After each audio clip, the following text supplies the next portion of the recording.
بسم الله الرحمن الرحيم.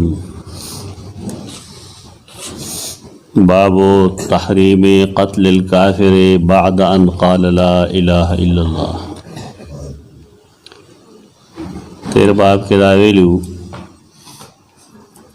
چې کوم خلق د لا اله الا الله اقراری دي په جبه باندې او په زړه کې، نو الله دا هغه وجود په جهنم حرام کړی. مقصد دا غي دا چې همیشه د پاره به جهنم ته نه ځي. که څه ګناهونه کړي دا غي بدل و الله ته واخلي، سزا بور کی، بیا و جنت ته ځي. دې باب کې راغی چې یو سړی کافر دی او هغه لا اله الا الله ویل، اقرار په خلی باندې وکړو، نو اوس به هغه په جهاد کې قتلول نشي. قتل هغه ګناه دی. اوس دې لپاره د دوه حدیث پیش کړي. اصل دارا یو بنیادی خبر زده کول پکار دی او دا د دین په هر ځای کې پکاري. مونږ او تاسو باندې د الله دا فضل احسان دی چې زمونږ پلاران زمونږ نیکان مسلمانانو او مونږه د مسلمان په کور کې پیدا شو او پاغي بنیاد زمونږ تربیت شو. پکار داو چې کله مونږ بالغ شو چې بیا مونږه د خپل عقاید مبارک ته پوسوګو چې زه ولې مسلمان یم، یو هندو ولې هندو دی، یو مسلمان ولې مسلمان دی. داسې مسلمان چې هغه زمونږ غوندي هغه ته مسلمت الدار وایي، دا جدی پدری مسلمان دی. یو مسلمت الاختیاری، مسلمت الاختیار هغه چاته وایي چې هغه وګوري چې زه مسلمان ولیم. زمونږ مسله دا ده چې مونږ مسلمت الدار خو یو، لیکن مسلمت الاختیار نه یو. د دې وجې نه کله چې د شریعت څخه حکم راشي نو مونږ غوږونه لچ کو نیخو چې دی لاسو ویښ اسمه خبرې، خو مونږ ته دین معلوم نه یو. لکه عام رواج دی په دې علاقه کې، پاکستان کې ډېر لوی رواج دی چې یو سړی دویمه ښځه نشي کولی او هر سړی د هغه د خولې نه دا وځي چې څه وجه یې پکار ده، که اولاد یې نه وي نو سړی دی بله وکړي او که داسې او که داسې، یعنې څه عذر لټي نو هغې دویم نکاح جایز ګڼي. خو قرآن څه فرمایلی دی؟ فانکحوا ما طاب لکم من النساء مثنى وثلاث ورباع. چا کې چې طاقت وي او ښځه ساتلی شي او حق ادا کولی شي نو که دی دوه کوي او که درې کوي او که څلور کوي، قرآن وی فنکحوا، نکاح وکړئ. مونږ به څه وایو؟ په پلانی باندې واده وکړو او زما په لور یې ښځه وکړه. دا ټول د اسلام نه ناواقفیت، دا کفر خبرې دي. اسلام ځان له یو څیز دی، هغه نه دی کوم چې مونږه اعتقاد دی یا زمونږ کم ذهن دی. اسلام حکم دغه دی، شعوري اسلام چې راشي نو بیا خبرې سمې شي. د حدیث کې هم دغه شانته یو خبره ده اور پسې حدیث کې هم دغه شان خبره ده. دا دواړه پریکټیکلی شوي دي چې جهاد دی، جنگ دی، پای کې یو کافر په مسلمان گزار کړی دی، د مسلمان لاس زخمی شوی هم دی، خو چې کله مسلمان په هغه قادر شوی دی نا کافر ویلی دی لا اله الا الله محمد رسول الله. دا دغه صورت حال دی کوم چې زمونږ دی. خو مسلمان جذباتو کې راغلی دی او سړی قتل کړی دی چې نه دا خو زما د یرې نه وایي، زما د یرې مونځ وکړو، زما د یرې دا وکړل، زما د یرې دا وکړل. رسول الله صلی الله علیه وسلم په دې زور نه کوي. یو سړی چې هغه لا اله الا الله محمد رسول الله ویل دی کافر نه دی، اوس دی مسلمان دی. مونږه مسلمت الاختیار نه یو، مسلمت الدار یو، ځکه مونږ دی کې خپل عقل ور داخلو. مونږ بار بار وی د اسلام څه معنی ده؟ خپل ځان الله ته حواله کول. یو شی سړی چې خپل ځان الله ته نشي حواله کولی د هغه د هر حکم د منلو کوشش نه کوي، دی مسلمانېږي ځله اختیار د انسان ختم شي. اسلام ته راځي د اختیار ختم شو. اوس به دی هغه څه مني کوم چې الله وایي، کوم چې د الله رسول وایي، او هغه څه به کوي کوم چې الله وایي او کوم چې د هغه رسول وایي. دی د خپل عقل یو غاړه ته ګیري، هغې به دا سړی مسلمانې که نه دغه شان کاري دا مونږ چې کوم کوو چې زما کومه خوښه ده نه زه به هغه کوم، نو دا دین نه دی زموږ.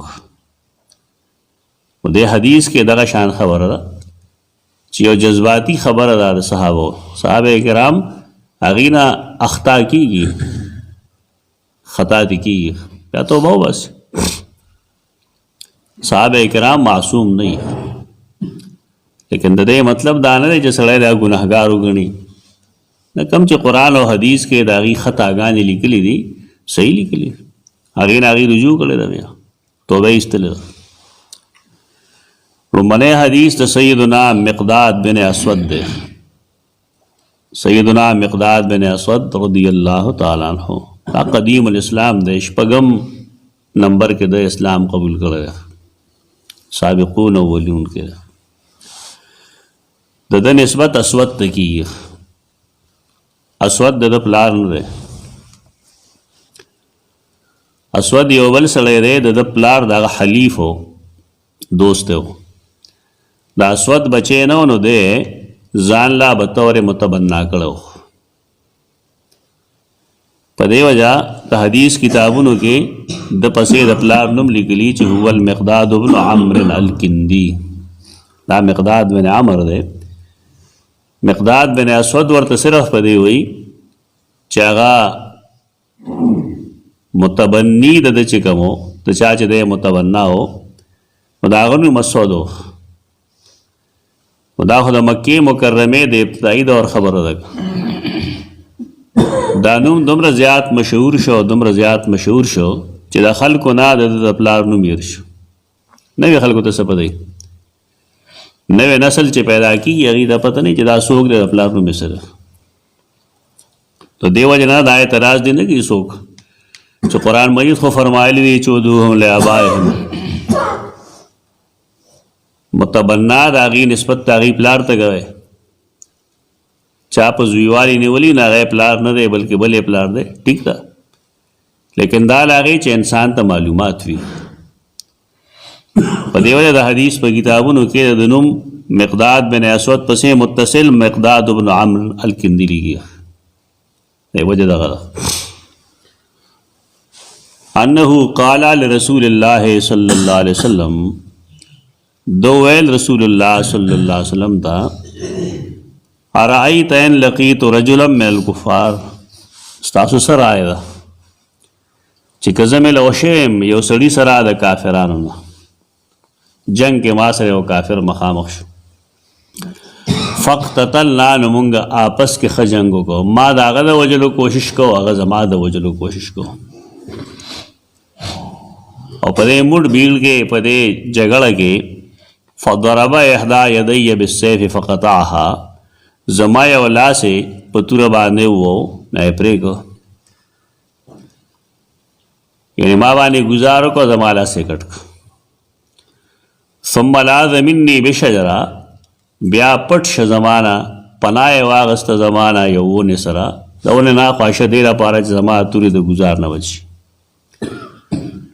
نو چې هغه خواشه نه ویې ویل اسلمت لله، ما اسلام قبول کو، دا اوس ازمیخ دی پوره، یعنې زما لاس یې پرېږده، د هغې نه وروسته هغه وایي چې لا اله الا الله محمد رسول الله. زه به اوس څه کوم؟ اقتله یا رسول الله بعد ان قالها، اے دا الله رسوله آیا زه به دې قتلوم وروستو د دې نه چې هغه دا کلمه ویلې ده، د اسلام اظهار یې وکړو، لا اله الا الله یې وویل، آیا زه یې قتل کړم خپل لاس ته وګورم او دا ووایم چې د زما د یره نه اسلام قبول کړی؟ فقال رسول الله صلی الله علیه وسلم لا تقتله، رسول الله صلی الله علیه وسلم فرمایل اوس به نه قتله. تر اوسه چې تا قتلو په دې وجه دې قتلو چې هغه تا سره جنګ کو په بنیاد د لا اله الا الله محمد رسول الله، هغه یې نه منله او د هغې دپاره یې ته قتلولې چې ته یې ولې منې. ټیک ده ستا لاس یې پرې کړی دی، لیکن چې کله هغه اقرار وکړو نو اوس ته هغه نشي قتلولی. ولې ته یې زړه کې خو نه ناست، یو انسان د انسان زړه کې نه ناست. اوس خو زمونږ خلک بې خبره دي چې خبره ته وکړې که نه نو خلک به څه وایي زه ساړه کې ناست یم. علیم بذات الصدور یو داسې ذات چې په هر څه باندې خبر دی، هغه د الله ذات. څوک چې لږ چالاک وي نو هغه وایي د خېټو پوستکي نري شوي دي د راز خبر دی روزي. دا بل شان دی ځان له سترګې تورې راتورې. دا ادعاءات دي اصل کې. یو سړی هغه کې پوټې غوندې پوهې راشي نو هغه کې زه په هر څه پوهېږم او زه چا د زړه په خبره هم پوهېږم. دا د الوهیت دعوې دي کوي خلک، پیغمبرۍ دعوې هم کوي خلک، د خدایتوب دعوې هم کوي. دا کفر دی، هېڅوک د چا په زړه نه پوهېږي. رسول الله صلی الله علیه وسلم هغه ته فرمایي نه به قتلی. هغه بیا وایي یا رسول الله انه قطع احدا یدیه، هغه پرې کو قطع پرې کو احدا من یو یدیه زما په دوو لاسو کې، زما د دوو لاسو نه یو لاس پرې کړی دی، یو لاس یې زما کټ کو. ثم قال ذلك بعد ما قطعها، هغې نه وروستو هغه وویل چې لا اله الا الله، د هغې د پرې کولو نه وروستو. فقال رسول الله صلی الله علیه وسلم لا تقتله، رسول الله صلی الله علیه وسلم ورته بیا وفرمایل دی ونه قتله. کلمې احترام دومره دی. اوس مسلمان لګي مسلمان مړ دی. د صورتحال ته وګوره، کافر دی، میدان جنگ کې دی، د صحابي نه لاس پرې کړی دی، هغې نه وروسته هغه د اسلام ادعا کوي، د اسلام اظهار کوي. رسول الله صلی الله علیه وسلم هغه ته فرمایي دا قتل جایز نه دی، ته به نه قتله. یو سړی څنګه به د قیامت په ورځ د خپل رب مخکې ودرېږي؟ د ولې قتل کړی او بیا د مسلمان قتل یې کړی؟ دنیا کې خو مونږ دروغ ووایو، په ځان به پرده واچو، لین دین به وشي، پیسې به وجنګېږي، یو څه به وشي بل څه به وشي. یو انسان یوم یقوم الناس لرب العالمین، انسان چې د خپل رب مخکې ودرېږي او تپوس وکړي چې لما قتلته هذا، دا یې ولې قتل کړی؟ دا خو زما کار و ستا کار نه و. انسان به څه وایي؟ دا یو سوال دی.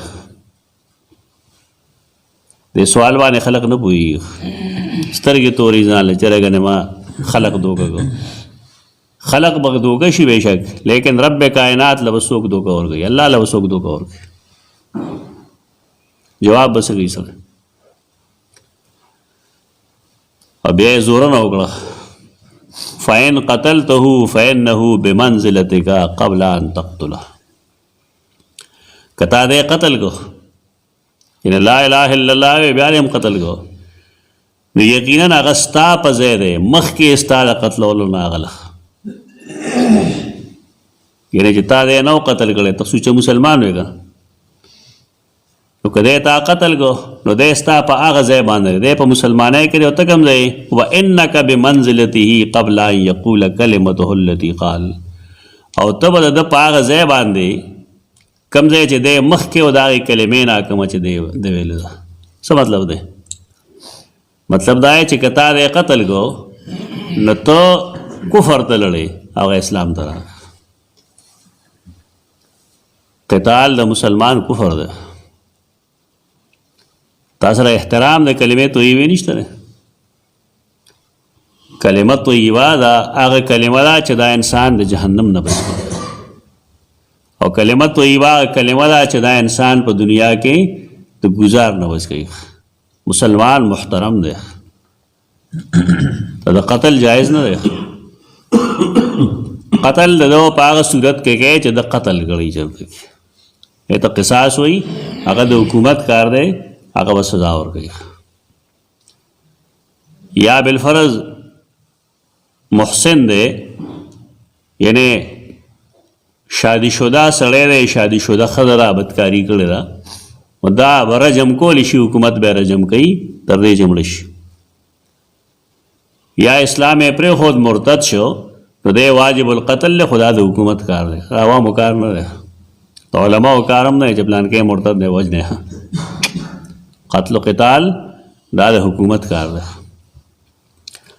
یا یو سړی دی هغه ډاکا چوله او یو سړي خپله دفاع کوله وایي که هغه مړ شو، دا کم ډاکمار چې د ډاکې په وخت کې مړ شوی دی نو دی روړه تللی دی، د قصاص مساس نشته. اسلام کې به دغه څیزونه نور څه شی خو داسې نشته دی چې موږ په هغې باندې یو مسلمان قتل کړو چې ما پسې ټوخی کړی و، زما یې لار قبضه کړې وه، ما ته یې کنځل کړو، دا د قتل څیزونه نه دي. رسول الله صلی الله علیه وسلم خپل صحابي ته څه فرمایي؟ ته به په هغې مقام باندې په کم باندې چې دا سړی د دې لا اله الا الله د اظهار نه مخکې و، دا په کم مقام و؟